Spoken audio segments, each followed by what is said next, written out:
असह्य होतंय तुला सगळं. इतका भार घेऊन फार ओझं वाटतंय ना तुला.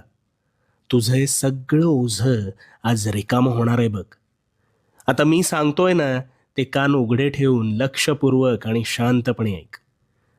आता समज रस्त्यातून तू एक वजनदार गोष्ट तुझ्या उजव्या हातात धरून चालतोयस. सुरुवातीला चालताना तुला तितकासा भार जाणवत नाहीये, पण जसं जसं तू पुढे सरसावतोस तसा तुझ्या हातावर अधिक ताण येतो. आणि मग अशा वेळेस तू काय करतोस तर ती गोष्ट तात्पुरती का होईना खाली ठेवतोस अथवा दुसऱ्या हातात घेतोस. का? कारण भार झेपेनासा झाल्यावर त्यावर त्याच वेळी तू तत्परतेने मार्ग काढतोस आणि त्या हातावरचा भार टाळतोस. मग यातून काय कळलं? ज्यावेळी भार होतो असं वाटतं त्यावेळी त्याच वेळेस